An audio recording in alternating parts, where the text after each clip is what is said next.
우리가 뉴스에서 종종 듣는 이야기 중에 하나가 우리 대한민국의 인구가 감소하고 있다라는 소식을 아마 다들 들으셨을 겁니다.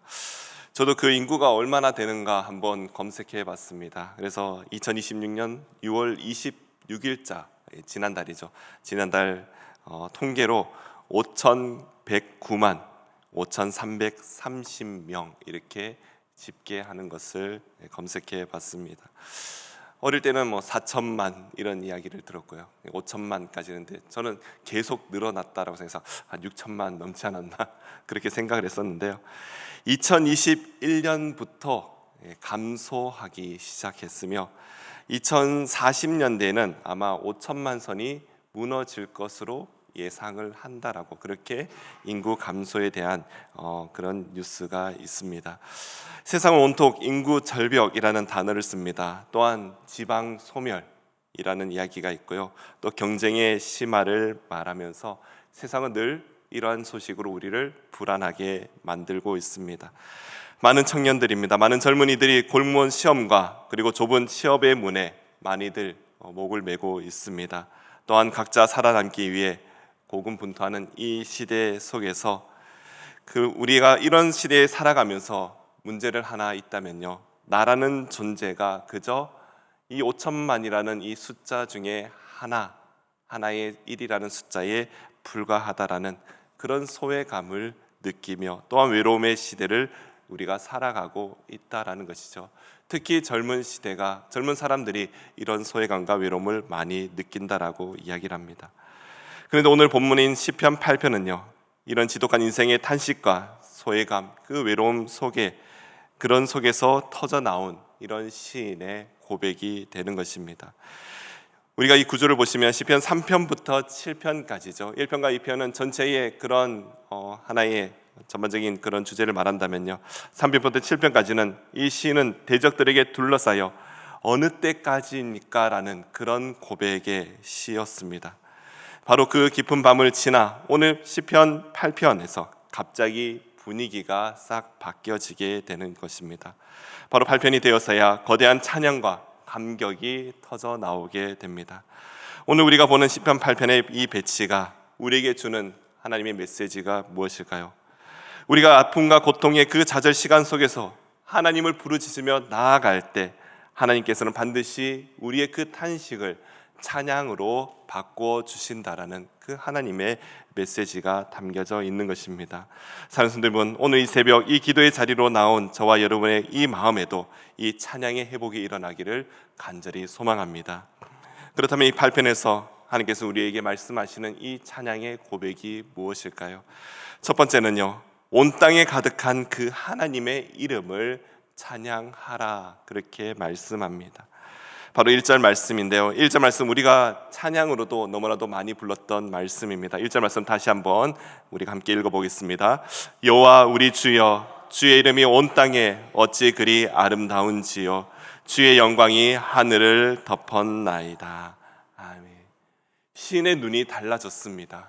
지금까지의 탄식과 고통 속에 정말 세상의 절망 속에 들어있는 절망만 바라보던 그 눈이, 이 눈이 열리니 저 장엄한 산과 강뿐만 아니라 아무도 관심을 주지 않는 들풀까지도 온통 그곳에 하나님의 이름이 담겨져 있다라는 것이죠.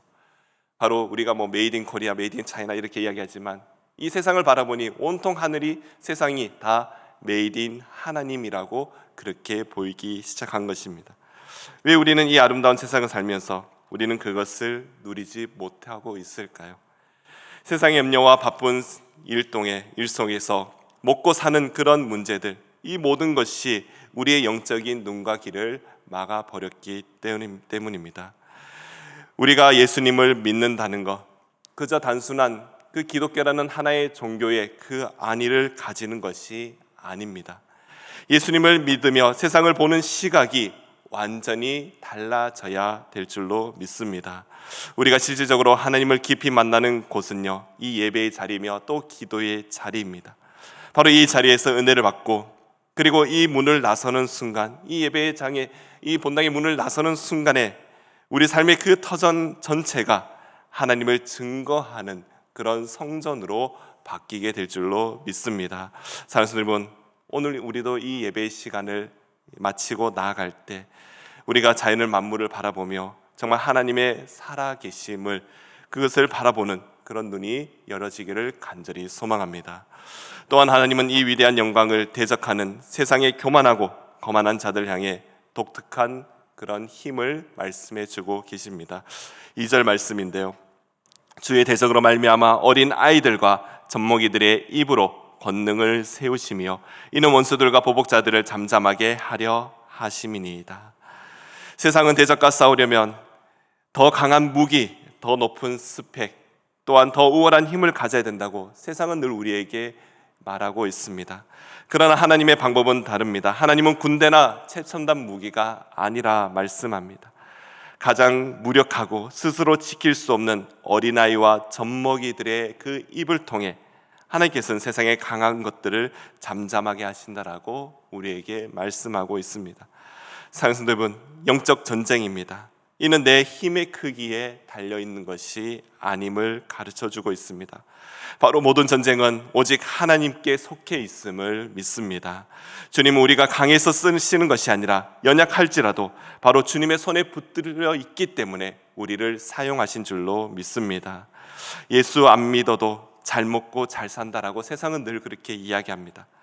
그렇게 우리를 조롱하기도 합니다. 그러나 주님 손에 붙들린 연약한 한 사람이 세상의 가장 강한 자를 이기게 하신다는 것, 이것이 바로 하나님의 방법이라는 것을 우리에게 가르쳐 주고 있습니다.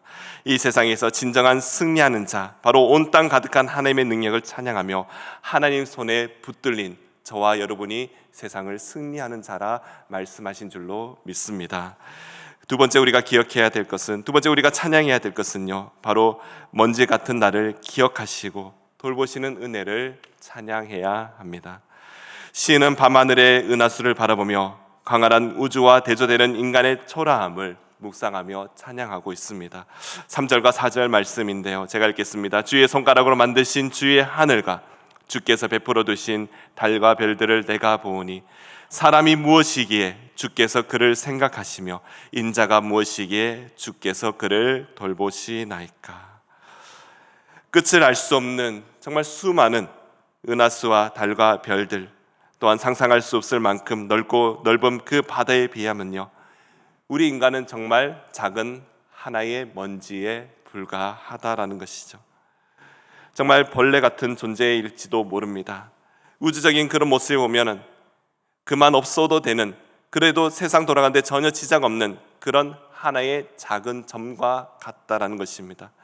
그러나 오늘 성경은 놀라운 진리를 선포합니다. 하나님의 시선이 온통 모든 관심은 바로 저 거대하고 반짝이는 별들이 아닌 우리 그 우주의 먼지 같은 그런 저와 여러분에게 그 시선이 고정되어 있다라는 것을 우리에게 말씀합니다. 그 말씀의 중요한 핵심적인 구절이 바로 이것인데요, 주께서 그를 생각하시며. 여기서 생각하다는 이 단어는요, 한순간 스쳐 지나가는 그 생각이 아닙니다. 머릿속에 가득 채워 끊임없이 마음에 두고 지켜본다라는 그 의미를 담고 있습니다.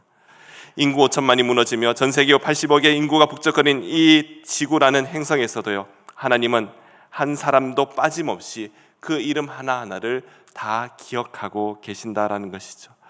또한 이 거대한 아시아 대륙입니다. 그 중에서도 대한민국, 그리고 이 경상도 대구의 이 동구, 그리고 예수 그림교회 이곳에 이 새벽 제단에 무릎 꿇고 있는 저와 여러분을 하나님께서는 우리를 끊임없이 생각하고 계신다 말씀하고 계시는 것이죠. 주님은 우리에게 이토록 사로잡혀 계십니다. 훗날 천국문에 들었을 때 주님 반드시 우리를 바라보시며 보자마자 이렇게 말씀하실 것이죠. 우리의 이름을 부르신다라는 것이죠. 나팔 불 때의 우리 이름, 그 이름을 기억하시고 우리를 불러주신다라고 말씀하십니다. 바로 그 감격을 미리 맛보는 것이 바로 이 시편 8편의 말씀인 것이죠. 하나님은 우리를 기억하실 뿐만 아니라 적극적으로 우리를 돌보신다라고 말씀하십니다. 5절부터 8절까지 보시면요, 우리를 하나님보다 조금 못하게 하시고 영화와 종기로 관을 씌우셨으며 만물을 우리 발 아래 두어 통치하게 하셨다라고 말씀하고 계십니다. 또한 우리는 단순한 피조물이 아닙니다. 하나님께서 온 천하를 만드시고 삼위일체의 하나님의 그 천상회의를 통해 하나님의 형상을 닮은 정말 최고의 걸작품으로 우리를 만드셨다라고 우리에게 말씀하고 계십니다. 따라서 하나님이 우리를 돌보신다는 것은요, 우리의 삶에 깊숙이 찾아오시는 거룩한 간섭을 의미하기도 합니다. 때로는 내 뜻대로 내 마음대로 살고 싶기도 합니다. 그러나 하나님께서 간혹 우리에게 정말 생각지 못하는 그런 아픔을 주실 때도 있습니다. 또 생각지 못하게 내 생각과 다르게 내가 하고자 하는 일을 막으실 때도 있습니다. 그러나 이때가 바로 하나님께서 우리를 간섭하시는 때라라고 우리는 그것을 기억해야 하는 것입니다. 우리가 하나님이 아닌 다른 것을 바라볼 때는요, 우리 하나님은 질투하시는 하나님으로서 우리가 하나님께 그 시선을 집중하도록 때로는 우리를 치시기도 하신다라고 말씀하십니다. 우리가 우상을 섬기거나 주님보다 다른 것에 더 가치 있게 느낄 때 우리 하나님께서는요, 우리를 그냥 내어두지 않으신다라고 말씀하시죠. 때로는 경고하십니다. 때로는 사랑의 지식을 들으서라도 우리를 깨우치는 하나님이십니다. 욥기 7장에서도 그 고백이 있습니다. 사람이 무엇이간데 주께서 그를 크게 만드사 마음을 두시고 아침마다 권징하시며 순간마다 단련하시는지. 그 아픈 간섭이 바로 우리를 향한 그 포기하지 않으시는 하나님의 열정이자 사랑의 증거인 줄로 믿습니다. 사랑하는 여러분, 오늘 새벽에 우리가 드리는 이 기도, 이 사랑에 대한 감격의 반응이 되어야 될 줄로 믿습니다. 내 고집을 꺾으시고 곁길로 가던 그 발걸음을 막아서라도 나를 소유하기 원하시는 그런 진실한 하나님의 사랑을 우리가 깨닫고 느끼는 이 시간이 되어야 될 줄로 믿습니다. 말씀을 정리합니다. 세상은 우리에게 너는 무가치하다, 또는 너는 도태되었다라고, 너는 겨우 이 정도라고 끊임없이 우리에게 말하고 있습니다. 그러나 우주를 지으신 만군의 여호와 하나님은요, 우리에게 말씀하십니다. 너는 내가 나의 형상을 따라 만든 최고의 걸작품이다라고 말씀하십니다. 온통 온 관심을 너에게 두고 한순간도 눈을 떼지 않고 너를 바라보고 있다라고 우리에게 말씀합니다. 오늘 시편 8편을 함께 묵상하시며 세상의 가치관에 짓눌려 있던 우리의 시각이 바로 잡히기를 간절히 소망합니다. 여호와 우리 주여, 주의 이름이 온 땅이 어찌 그리 아름다운지요. 사람이 무엇이간데 나를 이토록 생각하시나이까. 오늘 이 예배를 마치고 우리의 삶의 터전으로 돌아가는 저와 여러분의 그 입술에 온종일 오늘 시편의 이 8편의 이 고백이 우리 입술에 가득한 우리 예수 그리스도께 모든 성도님 되시기를 간절히 소망합니다. 기도하겠습니다. 존귀하시고 위대하신 여호와 우리 주 하나님 아버지, 치열한 경쟁과 또한 나 혼자라고 느껴지는 이 소외감 속에서도 우리를 향하신 영광스러운 주님의 음성을 듣게 하시니 감사드립니다. 정말 보잘것없이 느껴졌던 나이지만 주님의 형상을 닮은 최고의 걸작품으로 불러주시며 심히 좋았더라라고 기뻐해 주시는 그 은혜와 또 감사와 그 하나님의 그 사랑에 우리가 찬양을 올려드립니다.